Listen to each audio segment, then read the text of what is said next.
High friends, Bengali baby get top টুটোতে আপনাদের সকলকে স্বাগত। নামটা খটোমটো হলেও এটা কিন্তু বাচ্চাদের বৃদ্ধি এবং বিকাশের জন্য খুব খুব খুব স্বাস্থ্যকর একটা খাবার। আজকে একটা দারুণ সুপার ফুডের কথা আপনাদেরকে বলবো, যেটা বাচ্চাদের জন্য কিন্তু দুর্দান্ত একটা খাবার এবং ভাতের বিকল্প হিসেবে যেটা বাচ্চাদের খাওয়াতে পারেন, যার নাম হলো কিনোয়া। কিনোয়া এমন একটা শস্য যার মধ্যে রয়েছে প্রচুর পুষ্টিগুণ। এর মধ্যে রয়েছে high protein, carbohydrate, antioxidant, magnesium, fibre, phosphorus, folate, amino acid, পটাশিয়ামের মতো আরও অনেক পুষ্টিগুণ। তাই এত পুষ্টিগুণ থাকার জন্য শুধুমাত্র বাচ্চাদের জন্যই কিন্তু এটা সুপার ফুড না, বাচ্চা বড় সকলের জন্য এটা খুব হেলদি একটা খাবার। বাচ্চার বয়স কত হলে আপনারা কিনোয়া খাওয়াতে শুরু করতে পারেন? বাচ্চাদের কিনোয়া খাওয়াতে গেলে ঠিক কোন সময় খাওয়াবেন, সকালে, দুপুরে না রাতে? কিনোয়া আপনি বাড়িতে কিভাবে স্টোর করবেন কেনার পর? কিনোয়া খাওয়ানোর আগে বেশ কয়েকটা গুরুত্বপূর্ণ জিনিস আছে যেগুলো মেনটেন করে তারপরে কিন্তু বাচ্চাকে কিনোয়া খাওয়ানো শুরু করা উচিত। তো এই ধরনের গুরুত্বপূর্ণ বেশ কিছু তথ্য কিন্তু আমি ভিডিওতে দেব। তবে আমি আগে একটা কিনোয়ার রেসিপি আপনাদের সাথে শেয়ার করে নিই, যে আমি কিভাবে আমার মেয়েকে কিনোয়া খাওয়াই। তো চলুন আগে রেসিপিটা দেখে নেওয়া যাক এবং ভিডিওর শেষে কিনোয়া সংক্রান্ত বেশ কিছু গুরুত্বপূর্ণ প্রশ্নের উত্তর দিচ্ছি।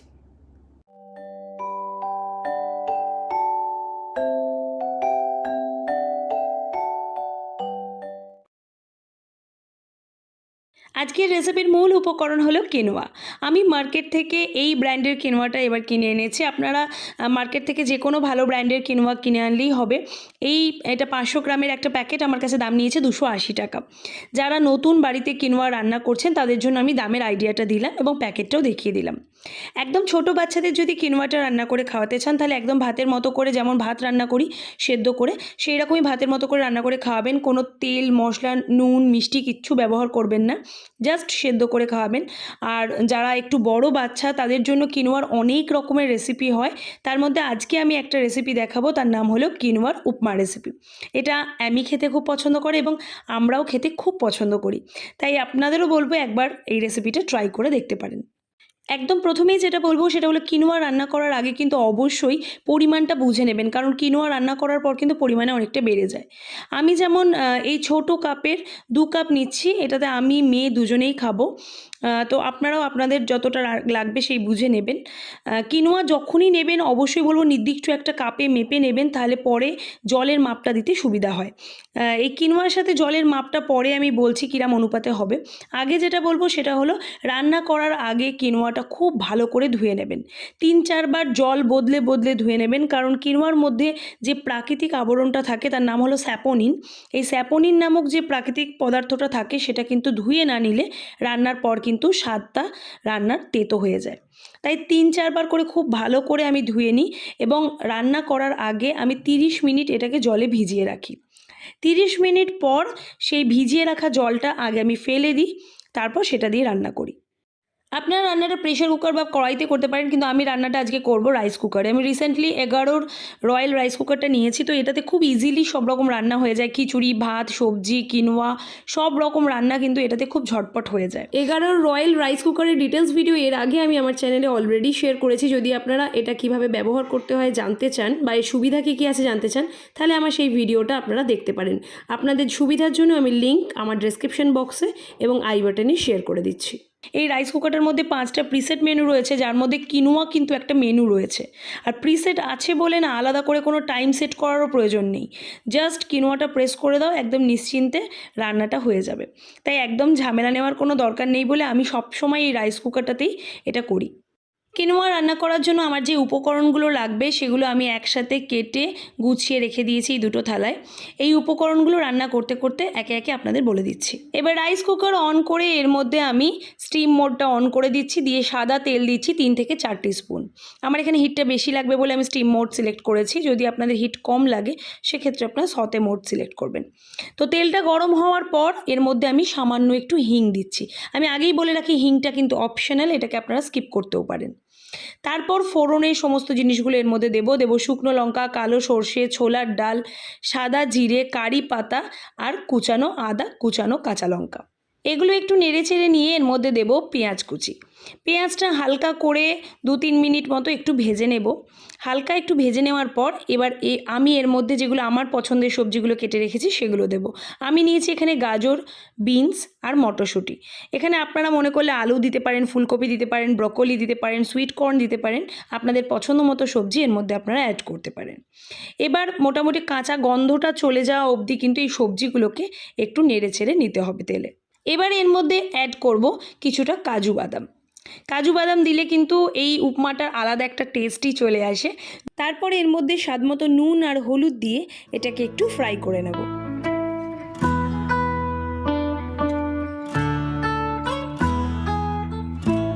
তারপর এর মধ্যে আমি দিচ্ছি কিনোয়াটা। কিনোয়াটা দেওয়ার পর কিন্তু প্রায় 2-3 মিনিট মতো সবজির সাথে কিনোয়াটাকে নেড়েচেড়ে নিতে হবে। তারপর এর মধ্যে আমি জল দিয়ে দেবো। জলের মাপটা এবার আমি বলি, যে কাপের মাপে আপনারা কিনোয়া নেবেন সেই মাপের ডবল মাপের জল নিতে হবে। আমি এখানে 2 কাপ কিনোয়া নিয়েছিলাম, আমি 4 কাপ এখানে জল দেব। যদি আপনারা মনে করেন একটু বেশি সেদ্ধ খাওয়াবেন বাচ্চাকে বা আর একটু বেশি পাতলা খাওয়াবেন, সেক্ষেত্রে আপনারা আরও একটু বেশি জল দিতে পারেন। যদি রাইস কুকারে বানান সেক্ষেত্রে কিন্তু জলটা আপনারা পরেও অ্যাড করতে পারেন আপনাদের প্রয়োজন অনুসারে। আজ রাতে একটু আলুর চোখা বানাবো, তাই ভাবছি আলাদা করে আর আলুটা সেদ্ধ করব কেন। 11 রাইস কুকারে কিন্তু একটা দারুণ সুবিধা আছে। তাহলে রাইস কুকারে রান্না করার সাথে সাথে এখানে আলাদা করে সবজিও সেদ্ধ করে নেওয়া যায়। 11 রাইস কুকারে দেওয়া থাকে এইরকম একটা স্টিম বাস্কেট, যাতে একই সাথে সবজিও সেদ্ধ করা যায়। এটা কিন্তু সমস্ত রাইস কুকারে থাকে না, যেটা 11 রাইস কুকারে থাকে। ফলে এটা একটা মাল্টিটাস্কিং রাইস কুকার। এটার মধ্যে আপনারা একই সাথে দুটো জিনিস একসাথে করে নিতে পারবেন। ব্যাস, এবার আমি রাইস কুকারের ঢাকনা আটকে দিচ্ছি, দিয়ে কিনোয়া মোডটা প্রেস করে দিচ্ছি। এবার একটু কিছুক্ষণ সময় অপেক্ষা করি এটা হওয়া অবধি, তারপর দেখাচ্ছি কিরম হলো। মাত্র 15-20 মিনিটের মধ্যেই কিন্তু কিনোয়া একদম রেডি। এবার দেখুন আমি রাইস কুকারটা খুলে দেখাই আলুটা কি সুন্দর সেদ্ধ হয়েছে। দেখুন আলুটা কিন্তু একদম প্রপার সেদ্ধ হয়ে গেছে। তো এবার এটাকে আমি তুলে নিচ্ছি রাতের আলুর চোখার জন্য করার জন্য। আর কিনোয়াটা এবার দেখাই। কিনোয়াটা দেখুন একদম ঝুরঝুরে কিনোয়ার উপমা কিন্তু রেডি হয়ে গেছে, দারুণ লাগে খেতে। এর মধ্যে এবার আমি একটু ঘি অ্যাড করে দেবো, মানে স্বাদটা আরও বেড়ে যাবে। আপনারা মনে করলে এর মধ্যে ধনে পাতা, লেবুর রসও অ্যাড করতে পারেন। আমি মাঝে মাঝে সেটাও অ্যাড করি। আমি কিন্তু কিনোয়ার উপমা খেতে খুব পছন্দ করে, আমরাও খেতে খুব পছন্দ করি, এবং এরা বাচ্চাদের জন্য ভীষণই উপকারী, যেহেতু এটা অল্প খেলেই পুষ্টি পাবে প্রচুর বাচ্চা। তাই বাচ্চার জন্য অল্প হলেও বানিয়ে দেবেন, দেখবেন বাচ্চাদের কিন্তু শরীরের জন্যও খুব হেলদি খাবার এটা, এবং বাচ্চারা খেতেও খুব পছন্দ করে। এই রেসিপিটা আমি শিওর আপনার বাচ্চার ভালো লাগবে। একবার বানিয়ে দেখুন এবং কমেন্ট সেকশনে অবশ্যই আমাকে লিখে জানাবেন আপনাদের এটা কেমন লাগলো। কিনোয়ার কিন্তু শুধু এই একটা রেসিপি নয়, অনেক ধরনের রেসিপি হয়। তো আমি আমার মেয়েকে অনেক সময় এই কিনোয়ার উপমা করে খাওয়াই। আরও অনেক রেসিপি হয়, মটর দিয়ে কিনোয়া হয়, কিনোয়া পরিজ হয়, ফল দিয়ে কিনোয়া হয়। তো বিভিন্ন রকমের রেসিপি আমি আপনাদের সাথে শেয়ার করব। যদি আপনারা কিনোয়ার রেসিপি আরও দেখতে চান তাহলে কমেন্ট সেকশনে একবার লিখে জানাবেন, তাহলে আমি সেই রেসিপিগুলো আপনাদের সাথে শেয়ার করব। তবে একই কিনোয়ার রেসিপি রেগুলার বাচ্চাকে খাওয়াবেন না, একই খাবার খেতে খেতে কিন্তু বাচ্চারা বোর হয়ে যায়। তাই একটু ঘুরিয়ে ফিরিয়ে সবসময় খাওয়াবেন। তো চলুন এবার কিনোয়া সংক্রান্ত বেশ কিছু গুরুত্বপূর্ণ প্রশ্নের উত্তর দিয়ে দিই। প্রথম বলি যে কিনোয়া কবে থেকে আপনারা বাচ্চাদের খাওয়াতে শুরু করতে পারেন। ডাক্তাররা বলেন সাধারণত 8 মাস বয়সের পর থেকে বাচ্চাদের কিনোয়া খাওয়াতে শুরু করতে পারেন। আমি আমার মেয়েকে শুরু করেছিলাম 1 বছর বয়সের পর, কারণ আমার মেয়ে 8 মাস বয়সে ভালো মতো চিবাতে পারতো না যেহেতু, তো ওর গলায় আটকানোর একটা ভয় লাগতো আমার, তাই আমি 1 বছর বয়সের পর চালু করেছি। আমি বলবো আপনাদের যে যদি কিনোয়া খাওয়ানো স্টার্ট করেন একদম ছোট বাচ্চাদের, সেক্ষেত্রে আগে আপনি আপনার শিশু বিশেষজ্ঞের সাথে আলোচনা করে নেবেন, তার পরামর্শ নিয়ে আপনি নতুন এই খাবারটা শুরু করবেন।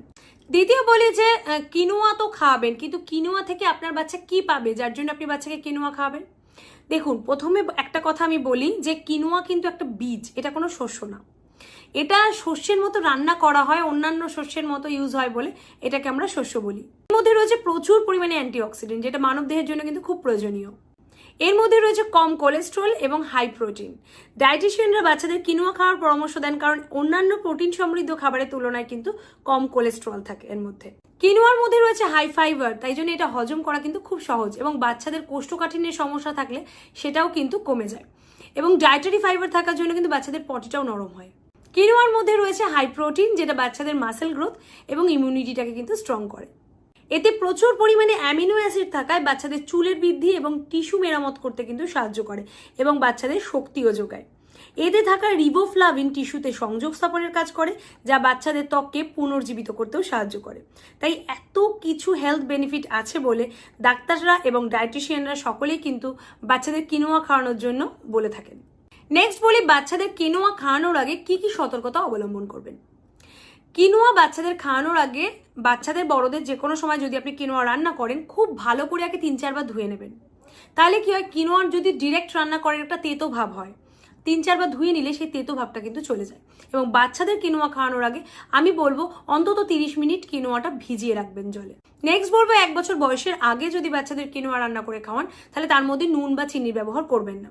নুন বা চিনির ব্যবহার বাচ্চাদের যে কোনো রান্নাতেই যত কম ব্যবহার করা যায় ততই ভালো। যে কোনো আর্টিফিশিয়াল মিষ্টি কিন্তু কিনোয়ার মধ্যে দেবেন না, তাহলে আর কিনোয়াটা হেলদি থাকে না। দেখুন, আমি তো বললামই এটা চালের বিকল্প হিসাবে আপনারা কিনোয়া দিতে পারেন, মানে ভাতের বদলে আপনারা ভাতের জায়গায় কিনোয়া বাচ্চাদের খাওয়াতে পারেন। যেহেতু কিনোয়া একটা বীজ, সেহেতু সমস্ত বীজেই তো অ্যালার্জেটিক রিয়াকশন হতেই পারে, কিনোয়া থেকেও হতে পারে। যে কোনো খাবার থেকেই যে কোনো বাচ্চা যে কোনো সময় অ্যালার্জেটিক সমস্যা হতে পারে। কোন বাচ্চার কোন খাবারে অ্যালার্জি হবে এটা কিন্তু কেউ বলতে পারে না। সেই খাবারটা দিয়ে আমাদের লক্ষ্য রাখতে হয় যে এটা থেকে বাচ্চার অ্যালার্জি হচ্ছে কিনা। ঠিক তেমনই কিনোয়া দেওয়ার পর বাচ্চাকে প্রথম কিছুদিন একটু লক্ষ্য রাখবেন যে সেটা থেকে কোনো রকম অ্যালার্জি সমস্যা বাচ্চার শরীরে হচ্ছে কিনা। যদি অ্যালার্জি সমস্যা হয় তাহলে সেই খাবারটা বন্ধ করে দেবেন এবং সঙ্গে সঙ্গে ডাক্তারের পরামর্শ নেবেন। আরেকটা খুব ইম্পর্টেন্ট সতর্কতার কথা আমি যেটা বলবো সেটা হলো বাচ্চাদের গলায় আটকানোর সমস্যা। খুব ছোট বাচ্চাদের কিনোয়া দিলে কিন্তু একদম অল্প অল্প করে দেবেন এবং সেটা কিন্তু একদম ভাতের মতো সেদ্ধ করে, খুব বেশি পরিমাণে সেদ্ধ করে, একদম চটকে যেটাকে বলে মেখে তবেই বাচ্চাদের অল্প অল্প করে খাওয়াবেন, নাহলে কিন্তু বাচ্চাদের গলায় আটকে গেলে বিপদ ঘটতে পারে। আর যখন এটা বাচ্চাকে প্রথম খেতে দেবেন তখন কিন্তু খুব অল্প পরিমাণে দেবেন। প্রথম যখন এটা দেবেন একদম অল্প মাত্রায়, বেশি মাত্রায় দেবেন না, কারণ দেহকেও তো নতুন খাবারটা মানিয়ে নিতে একটু সময় লাগে। তাই নতুন খাদ্য উপাদানটাকে দেহকে একটু মানিয়ে নেওয়ার সময় দেবেন। কিনোয়া বাচ্চাদের কোন সময় খাবেন, মানে ব্রেকফাস্ট, লাঞ্চ না ডিনার? কিনোয়া এমন একটা খাবার যেটা বাচ্চাদের যে কোনো সময় খাওয়াতে পারেন, এনি টাইম। ব্রেকফাস্টেও দিতে পারেন, লাঞ্চেও দিতে পারেন, আবার রাতে ডিনারেও দিতে পারেন। নেক্সট বলি কিনোয়া স্টোরেজ করবেন কিভাবে। কিনোয়া কেনার পর ওই প্যাকেটটা কাটার পর একটা এয়ার টাইট কন্টেনারে করে ভরে রাখুন এবং সেটা ফ্রিজে রাখুন, কারণ কিনোয়া না ড্রাই একদম কোল্ড প্লেসে সব থেকে ভালো থাকে। তাই এমন জায়গায় রাখবেন যে জায়গাটা শুকনো এবং ঠান্ডা জায়গায়, তাহলে তার মধ্যে কিনোয়ার মধ্যে থাকা ন্যাচারাল অয়েলগুলো সবসময় বজায় থাকে। আজকে যে কিনোয়ার উপমা রেসিপিটা আপনাদের সাথে শেয়ার করলাম, এই রেসিপিটা কিন্তু আমার মেয়ে খেতে খুব পছন্দ করে এবং আমরাও খেতে খুব পছন্দ করি। আশা করি আপনাদের বাচ্চাদের বানিয়ে দিয়ে দেখবেন, বাচ্চারা শিওর এটা খুব ভালো লাগবে বাচ্চাদের খেতে। কিনোয়ার আরও অনেক রেসিপি আছে, আমি বললাম তো পরে শেয়ার করব। যদি আপনারা কমেন্ট সেকশনে লিখে জানান যে আপনারা বিভিন্ন রেসিপি আরও দেখতে চাইছেন কিনোয়ার, তবেই আমি শেয়ার করব। তবে এই রেসিপিটা এমন একটা রেসিপি না, বাচ্চারা ভেজিটেবল খেতে চায় না চট করে, তো এই রেসিপিটার মধ্যে যেহেতু অনেক ভেজিটেবল দেওয়া হয়, সেটা খুব হেলদিও হয় এবং বাচ্চারা ভেজিটেবলগুলো খেয়েও নেয়। বাচ্চাদের এইরকম আরও অনেক ধরনের রেসিপি কিন্তু অলরেডি আমার চ্যানেলে শেয়ার করা রয়েছে। যদি আপনারা দেখতে চান তাহলে আপনারা ইউটিউবে গিয়ে Bengali baby care top to toe search করুন এবং সেখানে প্লেলিস্টে গিয়ে রেসিপি ভিডিওতে যান। অনেক রকম বাচ্চাদের রেসিপি সেখান থেকে পেয়ে যাবেন। রেসিপি ভিডিওর মধ্যে কিন্তু একদম ছোটদের রেসিপি থেকে শুরু করে বড়দের রেসিপি, নানান ধরনের বাচ্চাদের রেসিপি পাবেন, বড়দেরও রেসিপি পাবেন। আশা করি সেই রেসিপিগুলো আপনাদের বাচ্চাদের দেখবেন ভালো লাগবে, কারণ আমার মেয়ে সেইগুলো খেতে কিন্তু খুব ভালোবাসে এবং আমি অনেক পজিটিভ রেসপন্স পেয়েছি। আপনারা কমেন্ট করে জানিয়েছেন যে আপনাদের বাচ্চারা কিন্তু এই রেসিপিগুলো ভালোবাসছে। তো অবশ্যই বলবো রেসিপিগুলো দেখুন। আর বেবি কেয়ার সংক্রান্ত যদি কোনো রকম ইনফরমেশন জানতে চান তাহলে অবশ্যই আমার চ্যানেলটাকে সাবস্ক্রাইব করে রাখুন, কারণ এখানে আমি বেবি কেয়ার রিলেটেড সমস্ত রকম ইনফরমেশন শেয়ার করি। আমার একটা ফ্যামিলি ব্লগ চ্যানেল আছে যেখানে আমি আমার লাইফস্টাইল, বিউটি, ফ্যাশন, ট্রাভেল সংক্রান্ত সমস্ত কিছু শেয়ার করি। যদি সেটা আপনারা দেখতে চান তাহলে ভিজিট করুন হ্যাপি উইথ অ্যামি, আমার চ্যানেলের নাম। ওখানে আমি আমার লাইফস্টাইল শেয়ার করছি। তো চলুন আজকের ভিডিও এখানেই শেষ করছি। আমার সাথে থাকুন, পাশে থাকুন, ভিডিওগুলো দেখতে থাকুন। ভিডিওটা ভালো লাগলে অবশ্যই একটা লাইক দিয়ে যাবেন। আজকে যাই, নেক্সট ভিডিও নিয়ে আসবো খুব তাড়াতাড়ি। টাটা।